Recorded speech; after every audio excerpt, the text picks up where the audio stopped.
Salut. Récemment, je me suis rendu compte que malgré toutes les vidéos que j'ai fait, on ne se connaissait que très peu, vous et moi.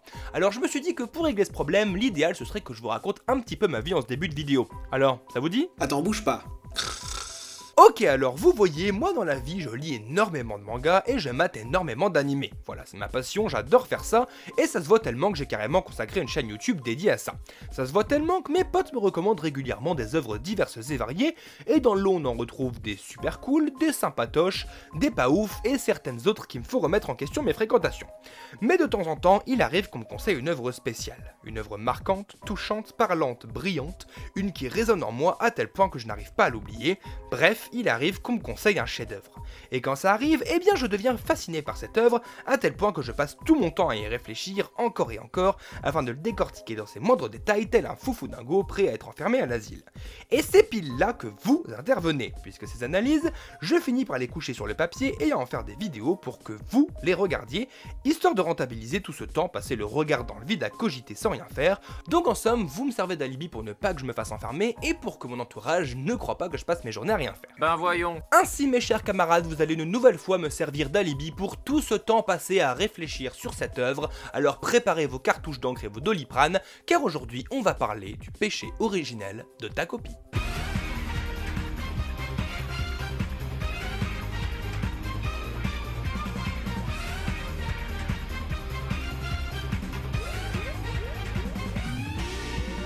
Donc, Le péché originel de ta copie est un manga constitué de 2 tomes publié en 2021 au Japon par la Shueisha et en 2023 en France par Pika Édition. Il est l'œuvre du mangaka Taizan 5 qui a publié avant cela 3 one-shots du nom de Himne, Hero Complex et Kishitai Otoko et qui actuellement est en train de publier une série encore en cours avec 4 tomes du nom de The Ichinose Family's Deadly Sins.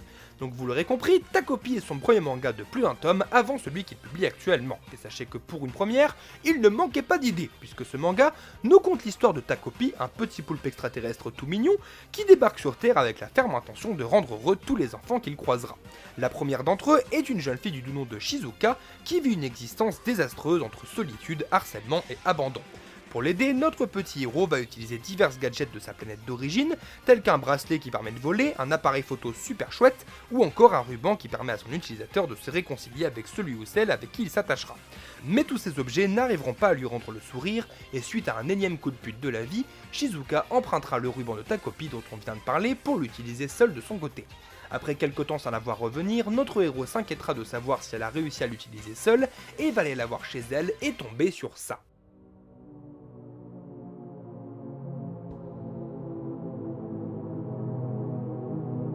Voilà, normalement vous êtes aussi choqués que moi lors de ma première lecture, mais bref, après cette découverte assez perturbante, notre héros utilisera l'appareil photo dont on a parlé plus tôt pour remonter dans le temps à la date de la photo qu'il a prise avec Shizuka afin d'essayer d'empêcher son suicide à venir. Bon, j'imagine que vous l'aurez compris avec mon résumé, mais la principale particularité de ce manga est qu'il joue sur un mixage de tons assez radical, entre l'enfantin, représenté par les gadgets assez enfantins de ta copie et surtout par son design très simpliste comme un dessin d'enfant, et le réalisme cru avec ses scènes déprimantes et morbides comme celle de la pendaison, celle de la mort du chien de Shizuka, et plein d'autres du même genre disséminés un petit peu partout dans ces 2 tomes. Et ce mixage va avoir 2 objectifs précis. Le premier, ça va être de surprendre le lecteur. En effet, lorsque l'on commence le manga, on se retrouve face à un petit poulpe tout mignon, dessiné de façon très simpliste, qui parle et conçoit le monde comme un enfant et qui via ses gadgets renvoie aux acolytes des mangas et animés de Magical Girl qui ont pu faire l'enfance du lectorat. Par cette introduction, on s'attend inéluctablement à une œuvre qui sera dans ce même registre, et donc avec une histoire et une ambiance assez enfantine. Sauf que dès la fin du premier chapitre, on se retrouve face à ces 2 scènes successives qui choquent par leur brutalité et leur réalisme complètement éloigné des attentes que le lecteur pouvait avoir jusque-là. Ainsi, via cette uppercut d'entrée, l'attention du lecteur est captée et sa curiosité va le pousser à lire la suite de l'histoire. Donc en un chapitre, le manga a marqué et a réussi à obtenir un lectorat. C'est juste brillant. C'est brillant, brillant, brillant. Du génie à l'état pur. Et par la suite, des ruptures complètes des attentes du lecteur, il en fera d'autres, notamment pas plus tard qu'à la fin du tome 1, histoire de constamment renouveler son œuvre et l'attention du lectorat, exactement comme on avait pu le voir avec ce chef-d'œuvre qu'est Talentless Nana. Pour ce qui est du second objectif, il va s'agir d'installer un décalage entre ta copie et son environnement. Alors vous l'aurez sûrement remarqué, notamment parce que je l'ai déjà dit, mais ta copie est dessinée de façon complètement différente du reste de l'œuvre. Lui est dans un style plus simple et enfantin, là où le reste des décors et des personnages est dans un style plus détaillé et réaliste. Grâce à cette différence, ta copie ne semble donc pas à sa place dans cet environnement, ce qui est cohérent avec le fait qu'il ne vient pas de cette planète, un petit peu comme on avait pu le voir avec les kaiju dans Godzilla Singular Point, mais également avec le fait qu'il provient d'une toute autre histoire. Pardon. Alors oui, je sais, dit comme ça paraît très con, mais ça ne l'est pas tant que ça, puisque si l'on met côte à côte les caractéristiques de notre poulpe préférée avec celles des trois autres protagonistes que sont Naoki, Marina et Shizuka, on remarque une différence significative entre eux. Ta copie est d'un optimisme à toute épreuve là où les trois autres sont d'un pessimisme à faire peur, lui est constamment souriant là où eux ont toujours la mine basse, il vient d'un monde aux gadgets farfelus et où tout est possible là où eux sont issus d'un monde cruel et froid qui gâche leur vie, et lui se comporte constamment comme un enfant innocent et émerveillé, là où eux sont déjà d'un cynisme et d'une dépression abyssale alors qu'ils n'ont que 9 ans. Donc au final, vous le constaterez vous-même, il y a bien plus de différence entre ta copie et nos autres protagonistes, plutôt que de similarités qui se limitent presque au simple fait que ce sont tous des enfants. Et ce contraste très radical donne alors cette impression que ta copie vient d'un manga pour enfants, où il est censé rendre heureux tous les enfants qu'il va croiser, mais qu'il débarque dans une autre œuvre plus sombre et réaliste, où ceux qu'il doit aider sont traumatisés par un vécu bien trop difficile pour qu'ils ne puissent faire quoi que ce soit pour eux. Donc en bref, que ce personnage enfantin s'est perdu dans un monde bien trop adulte et complexe pour lui. Oh mais c'est affreux! Et oui, effectivement, c'est affreux. Mais une question demeure en voyant ce personnage pour enfants transposé volontairement dans ce décor bien plus sombre, réaliste et désenchanté. Pourquoi avoir fait ce choix? Eh bien tout simplement pour parler du thème central de ce manga, à savoir l'enfance et l'éducation. En effet, si l'on revient vers nos personnages principaux, on remarque que ce sont tous des enfants, sauf que ces derniers ne sont pas n'importe quels enfants puisque chacun d'entre eux a une vie bien, mais alors bien merdique. Shizuka vit seul dans un taudis et se fait quotidiennement harceler à l'école, Naoki subit une pression folle de sa mère qui exige la perfection, et Marina est utilisée et manipulée par sa mère dans son divorce. Ah ouais, quand même. Et ces conditions de vie désastreuses vont avoir un sacré impact sur nos joyeux loustiques, puisque Shizuka est devenue apathique et déconnectée de la réalité à cause de l'absence d'amour et le harcèlement qu'elle subit au quotidien, Marina est devenue cruelle et sociopathe pour compenser avec la pression qu'elle accumule chez elle, et enfin Naoki cherche à tout prix à se distinguer pour cesser d'être une déception pour sa mère. Ce qui fait qu'à cause de leur enfance désastreuse, nos petits bambins sont devenus apathiques, sociopathes et en cruel manque de considération. Donc en soi l'équivalent des enfants Usher. Oh, tu serais gentil d'aller te faire foutre. De ce fait, chacun d'eux a perdu son innocence et sa naïveté propre à leur nature d'enfant pour survivre à ce quotidien cauchemardesque. Oh mon Dieu! Il s'adapte! Exactement, et c'est pile là que va se rendre utile notre petit héros, qui n'ayant rien vécu de tout cela, n'a pas perdu son innocence ni sa naïveté enfantine, ce qui fait que c'est encore un enfant comme les autres. Cette particularité va alors nous permettre de cerner plus facilement comment un enfant peut réagir face à ce genre d'événement, et par extension comment les trois autres ont réagi face à leur malheur. Ainsi, la réaction principale que l'on peut observer chez ta copie, c'est l'incompréhension. Pour comprendre cela, revenons sur la scène où ta copie découvre le cadavre de Shizuka puisqu'elle est particulièrement révélatrice à ce sujet. La première réaction de notre poulpe lors de cet événement est de ne pas réaliser la mort de son amie en croyant qu'elle s'est simplement emmêlée dans le ruban qu'il lui a prêté.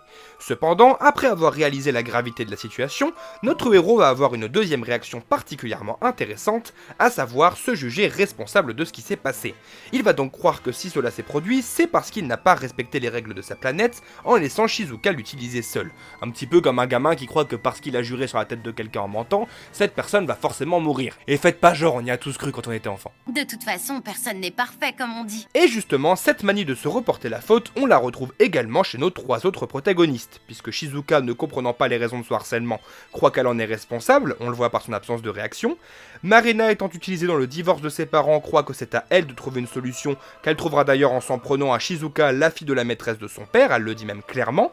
Et enfin, Naoki, ne comprenant pas la différence que sa mère fait entre lui et son frère, ne se jugera pas assez bon élève ni assez bon fils, et trimera donc encore plus dur pour obtenir la tant espérée considération de sa mère qui se matérialise à travers les pancakes qu'elle lui refuse depuis son enfance. Par conséquent, à l'instar de ta copie, nos héros n'ont pas compris les épreuves qu'ils ont subies et se sont reportés la faute sur eux-mêmes afin de trouver une solution à leur situation cauchemardesque. Et c'est normalement là que des adultes dignes de ce nom interviennent pour épauler et soutenir ces enfants face à ce genre d'épreuves pour qu'ils les comprennent et ne les affrontent pas seuls. Sauf que dans ta copie, la vie est une pute donc ce n'est absolument pas ce qui va se passer. À quoi servent les adultes s'ils ne protègent pas les plus jeunes? Eh bien pas grand chose mon cher Aqua, puisque dans ce manga, il n'y a que très peu d'adultes, et quand il y en a, ils sont systématiquement égoïstes et destructeurs avec leur progéniture. Alors dans l'ordre, on a du côté des parents de Shizuka, un père qui l'a abandonné et une mère qui se tape les maris d'à côté, et qui ne rentre jamais chez elle pour s'occuper de sa fille, ce qui fait que Shizuka est constamment seul, n'a comme seule famille qu'un chat errant, et est harcelé par la fille de l'amant de sa mère. Du côté de Marina, on a son père qui la délaisse, elle et sa mère qui lui met une pression folle pour qu'elle prenne son parti dans leur divorce, ce qui implique que Marina devient agressive et complexée.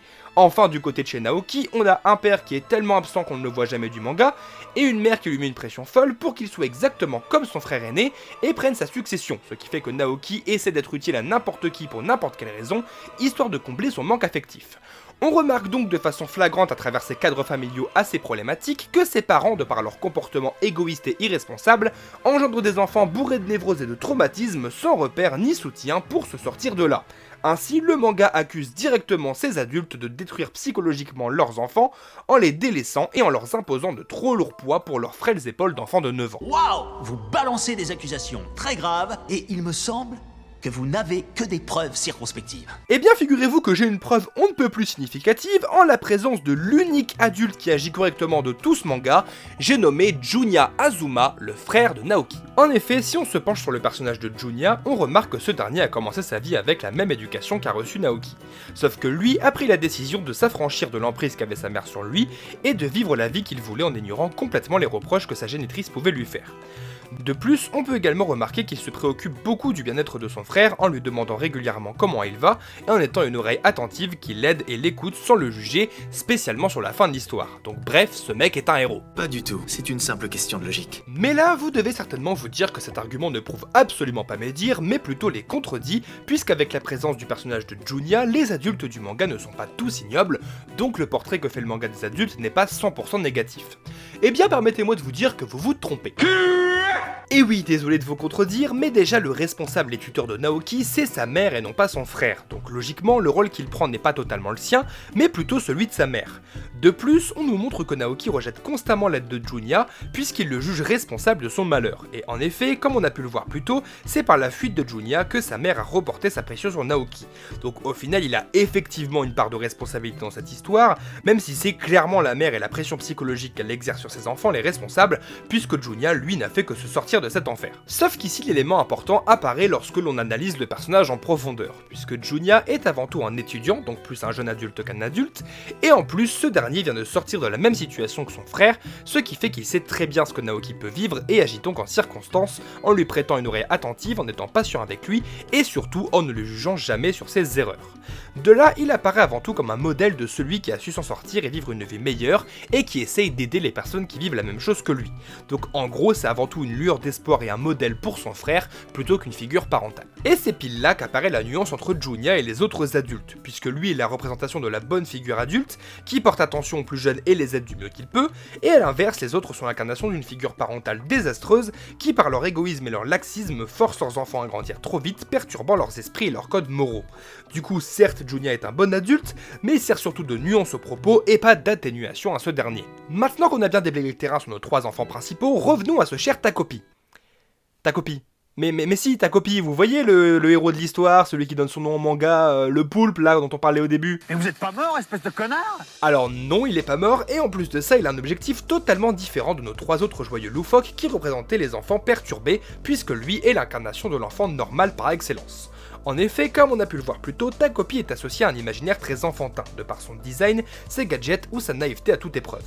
Mais contrairement à ses petits camarades, lui ne s'est pas vu infliger une enfance désastreuse, lui permettant de conserver sa naïveté et son innocence d'enfant. Et c'est justement la plongée de son caractère innocent dans ce milieu cauchemardesque qui va nous intéresser ici. Comme on a pu le voir plus tôt, Takopi va subir un énorme choc face à cette dure réalité qui va se traduire par une profonde incompréhension de sa part face aux événements. Et justement, notre chère mascotte va se retrouver tout au long de l'histoire confronté à tout un nombre d'épreuves du même genre en essayant d'aider Shizuka. Il va assister à un suicide, être violenté, subir une violence psychologique très forte, être manipulé, et tout un tas d'autres joyeusetés du même type.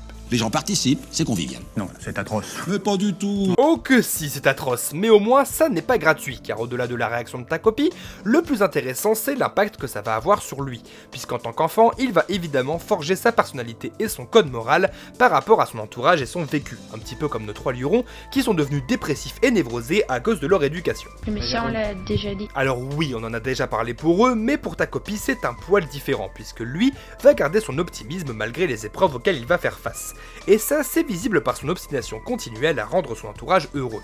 On l'a vu après le suicide de Shizuka, mais ce sera pareil après chaque moment traumatisant et même après que le pire soit arrivé. Donc contrairement aux 3 autres enfants, ta copie va garder son innocence. De ce fait, ce n'est pas là que son évolution va s'opérer, mais plutôt sur son code moral qui lui va bel et bien se ternir. Effectivement, si l'on observe nos 3 enfants, ils ne sont pas blancs comme neige non plus. Shizuka est manipulatrice et sociopathe, ou en tout cas elle le devient, Marina est une harceleuse sociopathe, et Naoki, enfin, est un complice de crime. Or, ces 3 jeunes gens sont le principal et quasi seul entourage de notre poulpe, donc par conséquent, comme on a pu le voir plus tôt, ils vont avoir une énorme influence sur lui, et ce dernier va évoluer sous leur exemple. De là, les valeurs de ta copie vont se troubler et il passera de poulpe qui veut respecter les règles à criminel involontaire, puisqu'à la fin du tome 1, il va commettre un acte très grave voulant bien faire, et voyant qu'après cela Shizuka est enfin heureuse, il sera alors persuadé que c'était la bonne décision, et que donc ce qu'il a fait était le bien. Serait pas un peu con lui? Eh bien pas du tout, parce qu'il ne faut pas oublier que c'est un gosse avant tout, donc inéluctablement il reste très influençable. Par conséquent, en voyant que tout ce qu'il faisait plus tôt ne menait qu'à un échec et du malheur, et que cet acte apportait ses fruits et apportait du bonheur, il assimile ça au bien et à ce qu'il faut faire sans se rendre compte de l'horreur de ce qu'il vient de commettre. Et c'est encore là qu'on voit le souci de l'éducation reçue par ses enfants, car avec leur façon de gérer ta copie en l'encourageant à ne pas respecter la morale, ils s'inscrivent d'une certaine façon dans la lignée de leurs parents. Donc au final on en retient que de mauvais parents ont créé des enfants névrosés qui eux-mêmes seront de mauvais parents, qui détruiront leurs enfants, etc. etc. Sauf que s'arrêter à cela, ce serait faire fausse route, puisque notre protagoniste va briser ce cycle en constatant sa dérive. Mais comment va-t-il faire cela, me demanderez-vous? Eh bien tout simplement en se rendant compte des conséquences de ses actes, mais surtout en apprenant à mieux connaître la victime de son crime. Et là stop, on marque une petite pause, juste pour que je vous dise que jusque là j'ai fait mon maximum pour ne pas vous dévoiler les twists scénaristiques de ces 2 tomes. Sauf qu'à partir de maintenant, je vais être un petit peu obligé de vous spoiler parce que sinon je pourrais pas poursuivre mon analyse sans être complètement incompréhensible.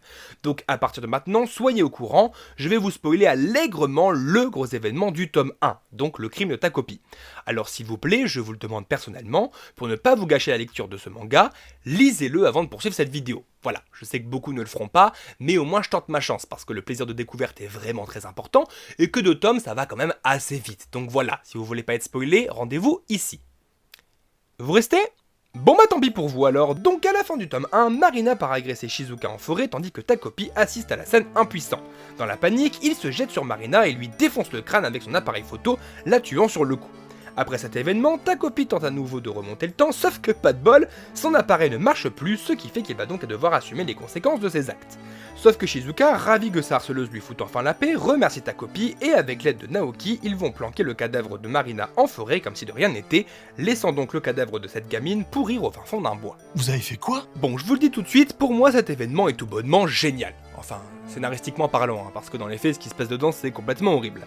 Et ce pour plusieurs raisons. Déjà, au niveau de la gestion de l'appareil photo, c'est brillant, car en instaurant un outil pareil qui permet d'annuler n'importe quel événement tragique de l'intrigue, on prend le risque de rapidement ne plus avoir d'enjeu dans cette dernière. Car si tout est potentiellement annulable, à quoi bon s'y impliquer? Un petit peu comme j'avais pu l'expliquer par rapport au système de timeline dans ma vidéo sur Yosuga no Sora. Sauf que Taizan 5 n'est pas un branquignol, il sait écrire une histoire, et du coup il rend complètement inutilisable cet outil au moment précis où il aurait été le plus utile, faisant que tout d'abord l'impact de cet incident est décuplé, vu que tu te dis « Oh merde, mais qu'est-ce qu'il a fait ?» Bon ça va, il a plus qu'à remonter le temps. « Oh putain, il peut pas ! Mais qu'est-ce qu'il a fait ?» Mais ensuite parce que ça permet complètement de changer la dynamique de l'histoire qui jusqu'ici se limitait à simplement ta copie qui tente continuellement de corriger les pépins de sa nouvelle amie. Ainsi, cette péripétie est une franche réussite scénaristique car elle renouvelle l'intérêt du lecteur comme vu au début de cette vidéo, est cohérente car elle casse le gadget en tuant Marina, et cerise sur le gâteau, elle annule un handicap de l'intrigue. Je vois que j'ai affaire à un professionnel. Et oui, carrément, mais en plus de ça, ça complexifie les thématiques dont on parlait un petit peu plus tôt, puisqu'après cet événement, comme on a pu le voir, ta copie ne perçoit pas tout de suite la gravité de ce qu'il a commis. Et pour camoufler ce meurtre, il va prendre l'apparence de Marina, parce que oui, il peut faire ça, hein, désolé, je peux pas tout vous raconter non plus, pour la remplacer chez elle et à l'école. Et à partir de là, on va pouvoir découvrir son histoire et son quotidien en compagnie de notre héros. Et croyez-moi, c'est clairement pas Jojo à voir, car comme évoqué plus tôt, les parents de Marina sont en plein divorce dû au fait que son père trompe sa mère avec la daronne de Shizuka. Et au milieu de ces nombreux conflits, la mère implique fréquemment Marina dans ces derniers pour avoir l'ascendant sur son mari. Implication qui passe par une très forte pression psychologique de cette demoiselle sur sa fille en lui mettant tout le poids de sa solitude sur les épaules. De ce fait, Takopi va vite se rendre compte que la vie de sa victime était très loin d'être rose, et ce de la pire des manières, puisque sous l'apparence de Marina, il va se prendre des gifles dans la tronche et de lourdes attaques de sa pseudo-mère, ce qui va très fortement le chambouler. Et c'est justement ces perturbations qui vont le pousser à se remettre en question et à mieux comprendre Marina et ce que sa disparition implique, que ce soit auprès du manque à sa mère ou à l'injustice d'une vie pareille. Mais là, certains d'entre vous relieront peut-être l'histoire de Marina à celle de Nao dans Yosuga no Sora, qui elle aussi était victime des disputes entre ses parents, ce qui avait été utilisé pour justifier son crime. Sauf qu'ici on est sur un traitement légèrement différent, puisqu'on nous montre certes que Marina a harcelé Shizuka à cause de son climat familial, mais jamais ce motif n'est utilisé pour minimiser ses actes, puisqu'on a quand même un tome complet qui est là pour montrer toute l'horreur de ce qu'elle a fait subir à Shizuka, donc c'est un petit peu compliqué d'essayer de faire machine arrière derrière. En réalité, la découverte de ce passif par notre héros a un tout autre objectif, qui est celui d'apprendre à se mettre à la place des autres. En effet, en découvrant cela, Takopi remet en question la légitimité de son acte, à savoir le meurtre de Marina, puisqu'il remarque que tout comme Shizuka, cette dernière souffrait, donc que les deux filles étaient plus ou moins dans la même panade. Une idée qui est renforcée par un autre twist du tome 2, qui mélange complètement le rôle de nos deux héroïnes en montrant que Takopi aurait très bien pu être du côté de Marina et prendre pour cible Shizuka. Mais ça, je vous laisse le découvrir par vous-même. Oh.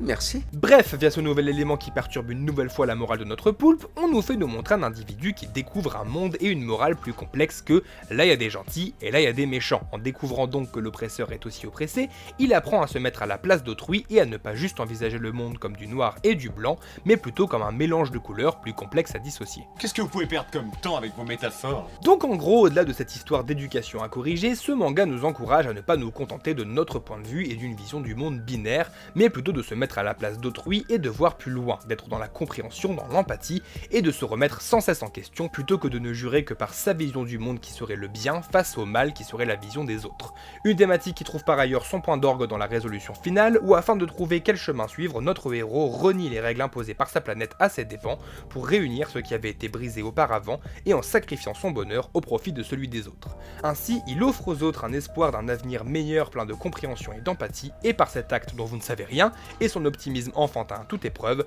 Takopi devient réellement le héros de cette histoire, car c'est cet esprit naïf et enfantin qui l'a poussé à commettre cet acte héroïque et inconsidéré, et en plus c'est grâce à la technologie de sa planète qu'il a réussi à retourner la situation, donc techniquement on peut dire que c'est l'enfance qui nous permet de nous en sortir. Oh, c'est mignon, c'est trop choupinoupinet. Et c'est pile pour ça que je voulais vous parler de ce manga précisément, pour cette thématique d'apprendre à voir plus loin que le j'ai raison et le reste du monde a tort, car je trouve que c'est une valeur dont on a de plus en plus besoin à l'heure actuelle, puisque quand je vois l'avalanche de gens persuadés que toute personne qui dit une parole qui ne lui plaît pas est toxique ou nocive, ou des gens se faire la guerre car ils sont incapables de se mettre à la place de la personne d'en face, bah ouais, je me dis que cette valeur est décidément cruciale à transmettre, même si elle peut paraître évidente et naïve, visiblement elle ne l'est pas pour tous. N'est-ce pas Twitter ? Non mais oh, traite-moi des grès, ton petit est. Alors certes, ce n'est pas la seule œuvre qui parle de ça, et encore heureux j'ai envie de dire, c'est-à-dire le sujet principal d'un de mes animés préférés, à savoir Bleach, où c'est carrément ce que fait Ichigo face à Aizen ou Kugo par exemple. Mais ça n'en est que plus juste et plus pur dans ce manga, où justement il assume la naïveté enfantine de cette idée de compréhension mutuelle, en la véhiculant à travers cette petite mascotte toute mignonne. Et il nous dit qu'on devrait cesser 5 minutes de jouer les grands, et d'accepter de se mettre à la place de l'autre pour une fois. Alors oui, c'est enfantin et naïf comme idée, surtout face à des sujets pareils, mais écoutez, la prochaine fois que vous êtes face à quelqu'un d'opposé à vous et que vous commencez à vous énerver en lui parlant, écoutez le petit poulpe qui est sur votre épaule, et qui sait, peut-être qu'en écoutant votre âme d'enfant, cette fois, ça vous rendra plus heureux.